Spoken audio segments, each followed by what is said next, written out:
इस वक्त की बड़ी खबर आ रही है, हादसे की दर्दनाक खबर है वाराणसी से, जहां पे एक निर्माणाधीन फ्लाईओवर गिर गया है और इस हादसे में 12 लोगों की मौत की खबर है और कई लोग कहा जा रहा है कि अभी भी दबे हुए हैं। कैंट स्टेशन के पास यह हादसा हुआ है। आपको बता दें, वाराणसी में ये निर्माणाधीन पुल जो है वो भरभराकर गिर गया। आखिर क्या वजह रही इस पुल के गिरने की? क्यों खराब क्वालिटी थी? क्या कोई डिफेक्ट था उसके आर्किटेक्चर में, या फिर कहीं ना कहीं कुछ वहां पर जो SOPs होते हैं, स्टैंडर्ड ऑपरेटिंग प्रोसीजर्स जो होते हैं, उनका ख्याल नहीं रखा जा रहा था। और कहा जा रहा है कि फ्लाईओवर के नीचे, जिस निर्माणाधीन पुल के नीचे कुछ गाड़ियां खड़ी थी, उस पर आके ये पुल के गार्टर जो हैं वो गिरे और उससे भी क्षति हुई है। तो सवाल ये था कि अगर ये पुल निर्माणाधीन था तो फिर नीचे जो गाड़ियां खड़ी हुई थी उन्हें वहां खड़े रहने की इजाज़त किसने दी?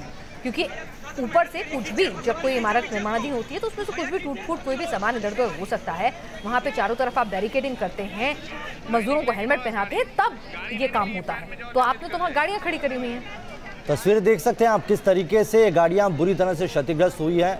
जो लोग थे, रहवासी थे, उन्होंने भी यहाँ पर बचाने का काम शुरू किया। हालांकि NDRF की टीम अब वहाँ मौके पर पहुँच चुकी है और जद्दोजहद की जा रही है। तस्वीर देखिए, कितनी भयावह तस्वीर है। ये गार्डर एक के साथ कई गाड़ियों पर एक साथ गिरी हुई है और नीचे गाड़ियों का कुचुमर निकल गया है।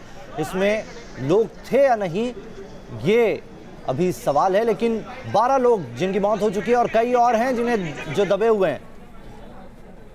चलिए, सिद्धार्थनाथ सिंह क्या कुछ कह रहे हैं, ये सुनते हैं। राहत का काम होएगा, वो हम लोग ने किया जाएगा और उसकी पूरी मॉनिटरिंग CM का कार्यालय कर रहा है। कोई जांच के भी आदेश नहीं, अभी देखिए, अभी तो पहला होता है कि वहाँ पे राहत दी जाए, और जब इस प्रकार की घटना होती है तो स्वाभाविक है कि वो कुछ ना कुछ कहीं ना कहीं गलती हुई, जब भी ये हुआ है तो उसकी जांच तो की जाएगी।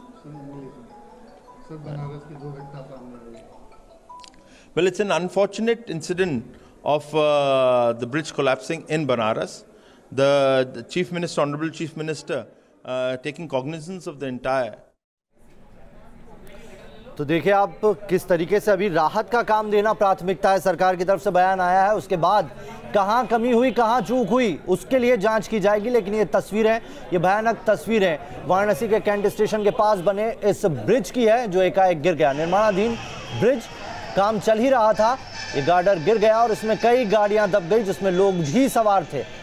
12 लोगों की अब तक जाने गई हैं और कई लोग ऐसे हैं जिनके फंसे होने की आशंका जताई जा रही है। जो आसपास के लोग थे उन्होंने भी जद्दोजहद करके लोगों को बाहर निकाला है। कुछ लोगों को अस्पताल तक दाखिल कराया गया है।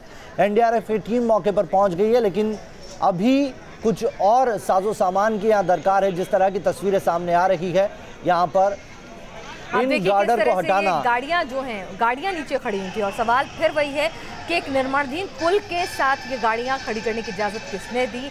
क्यों ये गाड़ियां यहाँ पर इस तरह से खड़ी हुई थी? आप देखिए किस तरह से गाड़ी के ऊपर उसका एक पूरा गार्डर जो है वो आके गिरा है और उस गाड़ी में कोई मौजूद था या गाड़ी ऐसे ही खड़ी थी, अभी इस पर कुछ स्थिति स्पष्ट नहीं है। लेकिन 12 लोगों की दुखद मौत यहाँ पर हुई है। तो सीधे सीधे एक चूक का मामला यहाँ पर लग रहा है शुरुआती जांच में कि आपने वहाँ पर गाड़ियाँ, पहले तो जिस शख्स ने खड़ी की उसके ऊपर भी सवाल है कि आप अवैध तरीके से सड़कों पर बेतरतीब तरीके से गाड़ियाँ क्यों खड़ी करके जाते हैं। फिर निर्माणाधीन पुल है तो वहाँ पर आपने क्यों उसकी चारों तरफ से बैरिकेडिंग नहीं की थी? क्यों वहाँ पे आपने इस तरह के साइनेज बोर्ड नहीं क्या लगाए थे? आप ये देखिए, बेहद दर्दनाक हादसा। एक कार देखिए, इसके अंदर लोग मौजूद थे और किस तरह से ये कार जो है वो पूरी तरह से लग ही नहीं रहा था। एक कार है, बिल्कुल एक लोहे का टुकड़ा था और अंदर, ये तस्वीरें आपको विचलित कर सकती हैं, अंदर उसके लोग मौजूद थे और लगता नहीं कि वो बचे भी। और जो तस्वीरें आप अभी देख रहे हैं, इसमें भी खामियां और चूक दिखाई दे रही है, क्योंकि जहां पर ये हादसा हुआ वहां पर अगर ये ब्रिज, जिसकी गार्डर इस तरह से गिरी है, वहां पर ये लोग जो पहुंच गए हैं, तस्वीरें खींच रहे हैं, इनको भी यहाँ अगर वापस इस तरह की कुछ चूक होती है तो ये लोग भी उसकी चपेट में आ सकते हैं। तो यहाँ पर भी चूक दिखाई दे रही है कि अगर NDRF वहाँ पहुंची तो इन लोगों को वहाँ से हटाया क्यों नहीं? और एक और अहम बात आ रही है, 50 से ज्यादा मजदूर, ये हादसा और भी ज्यादा बड़ा हो सकता है, इस आशंका से इनकार नहीं किया जा सकता। 50 से ज्यादा मजदूर जो इस पुल को बनाने का काम कर रहे थे, बताया जा रहा है कि वो इसके नीचे दबे हो सकते हैं। क्या अभी तक कोई क्रेन वहां नहीं पहुंची है इसको हटाने के लिए? क्रेन वहां पर मौजूद है कि नहीं?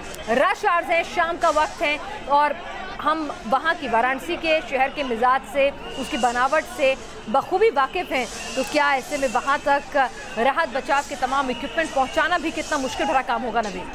वाकई बड़ा सवाल यहाँ पर यही है कि अभी तक जो राहत बचाव कार्य है वो किस गति से चल रहा है, क्योंकि गाड़ियां अभी भी खड़ी हुई हैं और ये मुमकिन है कि इसके नीचे इन्होंने पैसेज दिया हुआ हो, जो लोग यहाँ से गाड़ियां लेकर निकल रहे हैं और उन्हीं के ऊपर ये गार्डर गिर गई हो, ये भी मुमकिन है।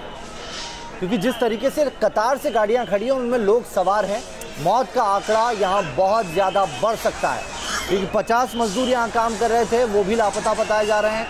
कितने लोग इसमें इन गाड़ियों में सवार हैं इसको लेकर भी अभी कोई आंकड़ा जारी नहीं हुआ है, लेकिन 12 लोग, ये फिगर अभी तक सरकारी फिगर है जो सरकार की तरफ से जारी किया गया है, जिनके मरने वालों की पुष्टि हो गई है 12 लोग। और कितने लोग इसमें हो सकते हैं ये अभी पूरी जांच के बाद होगा, लेकिन सरकार की तरफ से क्लियर कर दिया गया है कि अभी राहत का काम दिया जाएगा पहले, उसके बाद जांच की जाएगी, जो दोषी होंगे उनके खिलाफ कार्रवाई की जाएगी। पहली प्राथमिकता राहत बचाव कार्य की है। बिल्कुल, यहाँ पर जो जानकारी मिल रही है कि जो कैंट रेलवे स्टेशन है उसके पास एक ओवरहेड ब्रिज जो है वो बन रहा था और उसमें ये हादसा हुआ है। निर्माणाधीन ये ब्रिज था। 50 से ज़्यादा मजदूर अभी भी फंसे हो सकते हैं। कई गाड़ियाँ इस मलबे की चपेट में आ गई हैं और एनडीआरएफ की टीम वहाँ मौके पर मौजूद है, लेकिन ये कोई छोटे मोटे हल्के गार्डर नहीं हो सकते, बड़े बड़े गार्डर हैं। आप देखिए लोग पंखे से, हाथ से हवा कर रहे हैं। जो गाड़ी जो है, ये तस्वीरें आपको विचलित कर सकती हैं, बताना चाहेंगे, लेकिन हादसे की तस्वीर आपको दिखाना है, हादसे के बारे में आपको रिपोर्ट करना है, तो ये तस्वीरें वहाँ से सीधी आ रही हैं और वो तस्वीरें हम आपके पास जस के तस पहुँचा रहे हैं। अभी उन्हें ब्लर करने का मौका हमें नहीं मिल पाया है, इसीलिए हम आपको बता रहे हैं ये तस्वीरें विचलित कर सकती हैं और हम पूरी जिम्मेदारी समझते हैं। हमारी पूरी कोशिश है कि इस तरह की कोई भी तस्वीर जो है वो आपके सम्मुख ना हो जो जिसमें इस तरह से हादसे की भयावह दिखे। लेकिन आप देख सकते हैं कि स्थानीय लोग मदद के लिए आ गए हैं। जो लोग फंसे हुए हैं उनको पंखा झेल रहे हैं कि इस शौक से, इस हादसे के डर और दहशत से ही किसी भी तरह से वो यहाँ पर ट्रेन भी वहाँ पर पहुँच गई है, एक्सकेवेटर पहुँच चुके हैं और गार्डर हटाने की जद्दोजहद की जाएगी। उससे पुलिस है, एनडीआरएफ है, स्थानीय लोग यहाँ पर, उनकी भी तारीफ करनी होगी। किस लाइन से मुझे लगता है नवेद ये मामला और बड़ा होगा। आप देखिए 1 2 3 4 5 गाड़ियां तो मैंने यहाँ तस्वीरों में गिन ली हैं, तो आप देखिए 5 गाड़ियां तो हम तस्वीरों में दबे हुए गिन सकते हैं, तो ये शायद और भी आगे पीछे कितनी हो में नहीं समझ में आ रहा है, ज्यादा होंगी। और इसमें जो मजदूर थे जिनके बारे में बताया जा रहा है उनकी भी कोई डिटेल नहीं है। 50 से ज्यादा मजदूरों के दबे होने की आशंका जताई जा रही है। यह हादसा बहुत बड़ा हो सकता है। पूरा कंक्रीट का गार्डर है और बड़े बड़े उसमें लोहे के एंगल लगे हुए हैं और वही आप देख सकते हैं। ये तस्वीर बड़ी विचलित करने वाली है। इन तस्वीरों में वो गाड़ियां हैं जो दबी हुई हैं, उसमें वो लोग भी मौजूद हैं। आइए प्रत्यक्षदर्शी क्या कह रहे हैं वो सुन लेते हैं। करीब आधा दर्जन से ज्यादा गाड़ियां उस पिलर के नीचे दब गई जो है। बुरी तरह से लोग मर गए, सारे लोग चारों तरफ हाहाकार मचा हुआ है। ये कितने लोग मरे होंगे अभी तक, क्या अंदाजा लग रहा है? जो अभी तक संभावना करीब 50 के आसपास की संख्या बताई जा रही है। कैसे 50 लोग, कैसे एक साथ कैसे 50 लोग हो सकते हैं? क्योंकि एक मिनी बस थी और 3-4 4 व्हीलर थी। 4 4 व्हीलर पूरी तरह से पिलर के नीचे दबी हुई है। मिनी बस भी आधा जो है उसके चपेट में आ गए हैं। ये आप थे यहाँ पे जब हुआ था? नहीं सर, हम अभी बाद में आए। अभी क्या देख रहे हैं आप? यही देख रहे कि अब 1 घंटे बाद ये प्रशासन आई है। हम लोग यहाँ पब्लिक इतने हुए लगे हुए थे, इतना फोन करने के बाद बावजूद कोई आया नहीं। अब आए 1.5 घंटे बाद ये लोग। ऐसा क्यों आक्रोशित क्यों पब्लिक क्यों गुस्से में? सर जैसा है कि जो मैं ऐसे पीछे इसके मेरा घर है, मैंने आवाज़ सुना, पता चला कि यहाँ कुछ ऐसा हादसा हो गया तो हम लोग दौड़ते हुए यहाँ चले आए। हमने बचाने के प्रयास को बहुत कोशिश की लेकिन हम लोग से हो नहीं पाया, इसलिए हम लोग क्रेन बुलवाया सर। क्रेन वो भी आया 1 घंटे बाद। कितने लोग मरे होंगे? जब भी सुनने में आ रहा है 25 लोग हैं, जिसमें एक ऑटो भी है, ऑटो भी दबा हुआ है, 4 4 व्हीलर है, एक मिनी बस है। 100+ हैं। क्या नाम है आपका? उमेश सिंह नाम है। पर यहाँ पे मैं साइड में खड़ा था, ये एक्चुअली कुछ सेटिंग कर रहे थे और सडनली वो पूरा पलटी हुआ है। और इसमें जो अभी सब आंकड़ा दे रहे 20 है 25, ये 100+, क्योंकि यहाँ पे जो कार्स हैं, जो भी चीज़ें आप देख रहे हैं उसकी हालत देख लिया, आपको खुद समझ में आ जाए क्या है। ये अचानक में हुआ, एक्चुअली सेटिंग करते हुए को थोड़ा सा एडजस्टमेंट उनका था, काम हो रहा था, काम चल रहा था। अप्रॉक्स 100+। सॉरी, सब गाड़ियों में है क्योंकि इस समय यहाँ सबसे ज़्यादा जाम लगता है। मैक्सिमम जाम यहाँ होते हैं तो फिर मैक्सिमम लोग के उसके अकॉर्डिंग। अब बाकी जो गाड़ियाँ इसमें दबी है केवल रोडवेज वालों के चक्कर में, जब ये पुल बन रहा था तो रोडवेज को हटाना चाहिए था यहाँ से, लेकिन नहीं हटाया गया। और नहीं तो जाम क्यों के लिए, बड़ी सकरी रोड है उसमें बड़ी गाड़ी अब जाएगी तो जाम लगेगा ही। रोडवेज को यहाँ से हटाना चाहिए था ना, लेकिन नहीं हटाया गया। क्यों नहीं हटाया गया? उसी की वजह से जाम न लगता, न ये ब्रिज गिरती और ना ही कभी ऐसा होता। अगर ये गलत जानबूझ के ये सब हो रहा है, ये सब बस होश की वजह से हो रहा है। जो ट्रैफिक हो जाएगा, छोटी गाड़ी कैसे पास होगा? नहीं होगा ना पास भैया। इसी की वजह से हो रहा है। कम से कम ये रोड बेस कुछ महीनों के लिए यहाँ से हटा दिया जाए, ताकि आदमी को आने जाने में आराम पड़े। बड़े भाई छोटी गाड़ी वालों को नहीं जाने देंगे, बंद कर देंगे। और रोडवेज क्यों? सरकारी गाड़ी, इसका मतलब कि सरकारी गाड़ी है, उसको नहीं किया जाएगा। वहाँ चौराहे आप ब्लॉक कर दीजिए। ये कोई प्रशासन होती है, लेकिन नहीं, सब वही फंस जा रहे हैं। कम से कम सरकार को ये चीज सोचना चाहिए कि जब तक ये कार्यकाल नहीं खत्म होता है, तब तक रोडवेज यहाँ से हटा देना चाहिए। चलिए, और लोगों में आक्रोश और गुस्सा वहां पर साफ तौर पर नजर आ रहा है। आपको बता दें कि और एक बड़ी दुर्घटना यहां बताई जा रही है। अनिल यादव हमारे साथ इस वक्त जुड़ चुके हैं। अनिल, कैसे हुआ यह हादसा, दर्दनाक हादसा, और कहा जा रहा है कि मरने वालों की तादाद 100 को भी पार कर सकती है। जिस तरह से एक बस, कई गाड़ियां, मजदूर इसकी चपेट में आए हैं।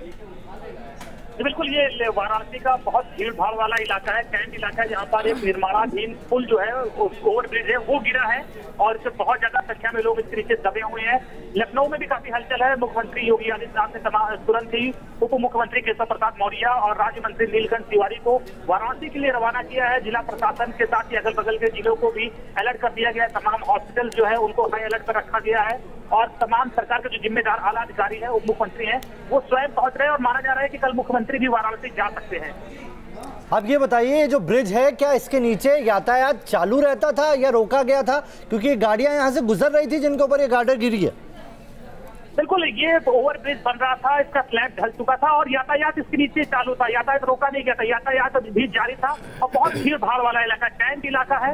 इसी भी वजह से कैजुअलिटी ज्यादा हुई है। 20 लोगों के मरने की बात जो है वो निकलकर सामने आ रही है और माना जा रहा है कि आंकड़ा अभी और बढ़ सकता है, क्योंकि बहुत से लोग नीचे दबे हुए हैं। जी बिल्कुल, और कहा जा रहा है कि एक बस भी, एक मिनी बस भी इस पूरे जो ये हादसा हुआ है उसका शिकार हुई है। कई गाड़ियां दबी हुई हैं और अभी हम तस्वीरें देख रहे थे अनिल, उन तस्वीरों में तो कई तस्वीरों में लोग दबे हुए हैं गाड़ियों के अंदर। बिल्कुल, ये कैजुअलिटी माना जा रहा है कि बहुत भारी कैजुअलिटी हुई है। बहुत ज्यादा लोग इसमें जख्मी हैं, बहुत ज्यादा लोग इसमें मौत के मुंह में समाये, क्योंकि ये एक तरह से चालू सड़क की चालू रोड थी। बहुत हैवी ट्रैफिक रहता था, लोगों का गुजरना यहाँ पर लगातार बना रहता था। इसी वजह से कैजुअलिटी बहुत ज्यादा हुई है। बहुत सी गाड़ियां अभी भी नीचे दबी हुई हैं और जो बड़ी बड़ी गाड़ियां थी। अनिल, आप बता रहे हैं कि कल प्रधानमंत्री नरेंद्र मोदी, क्योंकि उनका संसदीय क्षेत्र भी है, तो प्रधानमंत्री नरेंद्र मोदी आएंगे इस बड़े हादसे पर लोगों से बात करने, समझने। ऐसी खबरें आपके पास? देखो, प्रधानमंत्री का तो यहाँ भी कोई जानकारी नहीं, लेकिन ये माना जा रहा है कि आपने अभी बोला अनिल, वाराणसी की तरफ कौन आएंगे? नहीं, कल सीएम जाएंगे। बिल्कुल, मुख्यमंत्री जाएंगे। बातें निकल के आ रही है कि कल मुख्यमंत्री भी पहुंचेंगे और उप मुख्यमंत्री तुरंत पहुंच चुके हैं स्टेट हेलीकॉप्टर के जरिए और उनके साथ राज्य मंत्री नीलकंठ तिवारी भी हैं और मुख्यमंत्री भी पहुंचेंगे, ऐसी संभावना जताई जा रही है फिलहाल। आपसे ये जानना चाहेंगे, अभी वहां पर करंट सिचुएशन क्या है? एनडीआरएफ की टीम पहुंची हुई है, राहत बचाव कार्य कहां तक पहुंचा है, किस स्तर पर पहुंचा है? बिल्कुल, अभी यहाँ बहुत सिचुएशन है और बहुत भारी ब्रिज है, तो जाहिर बात है कि उसका जो स्लैब गिरा है उसको तुरंत हटाना आसान नहीं है और पहले कोशिश की जा रही है कि जो लोग निकाले जा सकते हैं उन्हें किसी तरह से निकल जाए। हैवी क्रेन्स मंगाई गई है, हैवी क्रेन्स के जरिए ही इस जो स्लैब है इसको उठाया जा सकेगा। तो जाहिर बात है कि अभी ये जो रेस्क्यू ऑपरेशन है ये काफी देर तक चलेगा और हॉस्पिटल तमाम अलर्ट पर रखे गए हैं, क्योंकि वहाँ पर घायलों को भेजा जा रहा है और मृतकों की संख्या में लगातार इजाफा हो रहा है। अनिल, जहां तक इस गार्डर को हम देख पा रहे हैं, ये बताया जा रहा है, प्रत्यक्षदर्शी ये बता रहे थे कि इसे रखने का काम चल रहा था या ये रखा जा चुका था, उसके बाद ये ब्रिज यहां से बन चुका था और एकाएक टूट गया, गिर गया, या इस गार्डर को रखते वक्त ये अचानक छूट गया क्रेन से? क्या रही सिचुएशन? बिल्कुल, देखिए, पिलर पे रखा जाता, स्लैब रखा जाता पिलर पर, और जब लेकिन अनिल, लापरवाही नहीं है, सीधे सीधे आप पिलर पर स्लैब रख रहे हैं और नीचे से वाहन गुजर रहे हैं। आप इंतजार कर रहे थे क्या कि भाई इस तरह का हादसा हो जाए? बिल्कुल, यही सवाल हमने सरकार के प्रवक्ता सिद्धार्थ नाथ सिंह से पूछा भी कैबिनेट बैठक के बाद। तो उन्होंने कहा कि देखिए, क्या फॉल्ट है, इंजीनियरिंग फॉल्ट है या कोई दूसरी फॉल्ट है, वो जांच का विषय है, लेकिन पहली प्रायोरिटी हमारी यही है कि कैसे घायलों को मदद पहुंचाई जाए और जो वहाँ पर राहत और बचाव कार्य तेजी से चलाया जाए। तो मरने वालों का आंकड़ा बहुत ज्यादा बढ़ सकता है। जो मजदूर बताए जा रहे हैं वहां पर मौजूद थे वो भी लापता, उनकी संख्या तकरीबन 50 के आसपास है।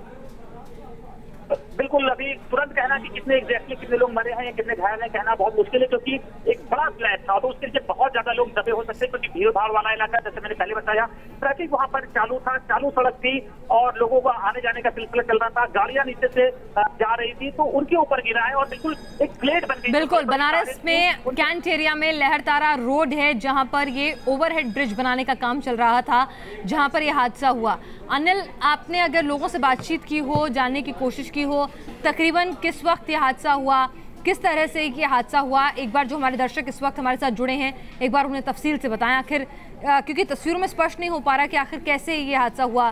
क्या क्रेन पलट गई, क्रेन से छूट गया, क्योंकि इतनी बड़ा गाटर जो है वो आप अपने आप उठा के नहीं रख सकते, या फिर रखा हुआ था वो अपनी जगह से खिसक गया, हुआ क्या? जी देखिए, पहले तो तस्वीरों को देखने से ये समझ में आता है कि पिलर जो है स्लैब का वजन सह नहीं पाया और पिलर बैठ गया, इसी वजह से स्लैब के नीचे आ गया। पहले प्रथम दृष्टया देखने में यही आना, लेकिन असली वजह क्या है ये पूरा जांच के बाद आएगा, जब तमाम जो एक्सपर्ट इसकी जांच करेंगे तभी क्लियर हो पाएगा। लेकिन प्रथम दृष्टया ये लग रहा है कि स्लैब जो था उसका वजन जो है वो पिलर सह नहीं पाया और ये वजह है कि इतनी बड़ी जो हादसा है वो सामने आया है। ये राहत बचाव कार्य की जो तस्वीरें आ रही हैं ये भी बड़ी चौंका इसलिए रही हैं क्योंकि वहां पर आम लोग कई ज्यादा हैं। अगर वहां पर और कुछ गिरता है तो हादसा और बड़ा हो जाएगा। एनडीआरएफ की टीम इन लोगों को अलग क्यों नहीं कर रही? और जिस गार्डर के नीचे लोग दबे हुए हैं, गाड़ियां दबी हुई है, उस गार्डर के ऊपर भी वहां पर भीड़ बड़ी तादाद में मौजूद है। बिल्कुल, देखिए जितने भी जानकारी हुई है घटना की वो तुरंत घटनास्थल की ओर भाग रहा है, मानो पूरा शहर वहां पर इकट्ठा हो गया है और जिला प्रशासन भी इतनी जिला प्रशासन की तैयारी नहीं थी कि लोगों को वहां से हटा पाए। फोर्स लगातार मंगाई जा रही है, पुलिस पीएससी के जवानों को और मंगाया जा रहा है लोगों को कंट्रोल करने के लिए, उन्हें दुर्घटनास्थल से हटाने के लिए, जिससे कि रेस्क्यू ऑपरेशन और तेजी से चलाया जा सके। जी, आपको बता दें कि इस मौके पर प्रधानमंत्री नरेंद्र मोदी, राष्ट्रपति रामनाथ कोविंद ने शोक जताया है। प्रधानमंत्री नरेंद्र मोदी ने अपने ट्विटर अकाउंट पर ट्वीट कर जानकारी दी है कि उनकी बात उत्तर प्रदेश के मुख्यमंत्री योगी आदित्यनाथ से हुई है और वो पूरे हालात पर नज़र बनाए हुए हैं और जो भी संभव मदद की ज़रूरत होगी वो मुहैया कराने के लिए कहा है। इससे पहले राजनाथ सिंह ने भी कहा था कि बेहद दुखद हादसा है और वो भी लगातार स्थिति पर नज़र बनाए हुए हैं। तो ये 4 तस्वीरें आप देख रहे हैं वाराणसी में हुए इस बड़े हादसे की। अभी तक 12 लोगों के मारे जाने की खबर है, लेकिन ये आंकड़ा बहुत ज़्यादा बढ़ सकता है क्योंकि हम इन तस्वीरों में देख पा रहे हैं जो निर्माणाधीन ब्रिज के नीचे गाड़ियां दबी हैं वो 6 गाड़ियां बताई जा रही है, जिसमें एक ऑटो है, एक मिनी बस है और कई दूसरी 4 पहिया वाहन है जिसमें लोग भी मौजूद हैं। इन तस्वीरों में भी ये तस्वीरें आपको विचलित कर सकती हैं, इसलिए हम कोशिश कर रहे हैं कि आपको वो तस्वीरें ना दिखाएं जिसमें लोग दिखाई पड़ रहे हैं। अभी राहत बचाव कार्य का काम जारी है, यहाँ पर बड़ी तादाद में फोर्स पहुंच चुका है, लेकिन लोग बहुत ज़्यादा हैं, उन्हें हटाने की जद्दोजहद भी चल रही है। एनडीआरएफ की टीम क्रेन मंगा रही है कि जल्द से जल्द इस गार्डर को वहाँ से हटाया जाए, लेकिन कोशिश यही कि जो लोग अंदर मौजूद हैं इन कारों के उन्हें किसी तरह से बचा लिया जाए। अनिल, एक चीज़ ये भी समझनी होगी कि ये इलाका काफ़ी वीवीआईपी एरिया आता है और यहाँ पर आमतौर पर ये तमाम जो योजनाएं होती हैं वक्त वक्त पर उनकी समीक्षा भी होती है, तो वहाँ पे क्या कुछ कमी कुछ ना कुछ रह गई? अगर मान लें कि ये हादसा जो है पिलर के गिरने से हुआ है कि पिलर में इतनी स्ट्रेंथ नहीं थी कि वो स्लैब का वजन सह सके, तो सवाल उठता है क्वालिटी पर। अगर ये कहते हैं कि कहीं ना कहीं कुछ आर्किटेक्चर डिफेक्ट था कि वहीं उसकी पोजीशनिंग ठीक से नहीं हुई और ये गिर गया, तब भी सवाल उठता है। तो ऐसे हाई प्रोफाइल एरिया में अगर कोई ओवरहेड ब्रिज बन रहा है उसकी तो निरंतर समीक्षा होती रहती है और आप इतने कॉन्फिडेंट हैं कि उसके नीचे से आप वाहनों की आवाजाही भी रोकते नहीं है कि निर्माणाधीन है कि भाई मत निकलने दो वाहन, कभी भी कुछ भी हो सकता है। बिल्कुल, इससे कोई दो राय नहीं है कि यहाँ पर लापरवाही हुई है और गलती हुई है, इंजीनियर की गलती हुई है, जब जिला प्रशासन की हुई है उन्होंने ट्रैफिक नहीं रोका और फॉल्ट तो है, ये इसकी वजह से इतना बड़ा हादसा पेश आया है। लेकिन जैसे कि सरकार अभी कह रही है कि पहले जांच करेंगे पूरे मामले की, राहत और बचाव कार्य के बाद दूसरा फोकस हमारा जांच पे होगा और उसके बाद ये हम डिसाइड करेंगे कि किसकी गलती से हुआ है और जिसकी ये गलती से हुआ है सरकार उससे पनिशमेंट करने की बात कह रही है। चलिए, और अभी भी राहत और बचाव कार्य की जो तस्वीरें हम कम से कम देख पा रहे हैं अनिल, उसमें राहत और बचाव कार्य पे भी सवाल उठ रहे हैं कि आप देखिए किस तरह से लोगों ने भीड़ लगा दी है वहाँ पे। क्रेन अपना काम करे, जो लोग हैं वो अपना काम करें, उससे ज़्यादा लोग तो वो पहुँच गए हैं जिन्हें सेल्फी खिंचवानी है, लोग अपने अपने मोबाइल से वीडियो बना रहे हैं। हम वाराणसी की जनता से अपील करते हैं, ठीक है आप हर संभव मदद देना चाहते हैं, बनारस के लोगों का दिल बड़ा होता है, मिलनसार हैं, मदद के लिए तत्पर तैयार हैं, आपकी कदर करते हैं, लेकिन कहीं ना कहीं वहाँ पर अगर आप इतनी बड़ी तादाद में हुजूम लगाएंगे तो उससे राहत और बचाव कार्यों में यकीनन दिक्कतें आएंगी। जो गाड़ियां, जो एम्बुलेंस यहाँ इस इलाके में, क्योंकि पहले ही वीकडे है और ऑफिस आवर्स हैं, वैसे ही वहाँ पर ट्रैफिक की बुरी हालत रहती है शाम के वक्त। तो आप सोच के देखिए इस हादसे के बाद क्या स्थिति हो गई होगी। तो पुलिस वैन, एनडीआरएफ की टीम या फिर एम्बुलेंस अगर पहुँचनी है तो वो नहीं पहुँच पा रही होंगी। तो कृपया करके आप जो हैं हादसे की जगह से अपनी एक दूरी बनाए रखें। कम से कम इस तरह से वहाँ पे ये जो एक्सीडेंट साइड टूरिज्म होता है वो अभी ना करें। बड़ी तादाद में लोग हैं और यही अपील कर रहा है न्यूज़ नेशन के लोग यहाँ से सहयोग दें। जो बचाव कार्य चल रहा है, यह हादसा और बड़ा ना हो, जो कैजुअल्टीज़ है उनका आंकड़ा कम हो, इसके लिए आप भी सहयोग दें। और वहाँ से जितनी दूरी बनाए रखेंगे आपके लिए भी अच्छा है, क्योंकि यहाँ पर अगर ये गार्डर गिरा है और इसके पिलर ने इसका वज़न नहीं सहन कर पाया तो हो सकता है यहाँ पर जो बाकी गार्डर और ऊपर लगे हुए दिख रहे हैं वो भी गिर सकते हैं, तो उससे हादसा और ज़्यादा बड़ा हो सकता है। तो हमारी यही अपील है कि आप यहाँ से दूर रहें, जिससे कि राहत और बचाव कार्य करने वाले जो कर्मचारी हैं उन्हें यहाँ पर काम करने में सहूलत मिल सके। चलिए, तो इस बड़ी खबर पर, इस दर्दनाक हादसे की हर खबर पर आपको अपडेट देते रहेंगे।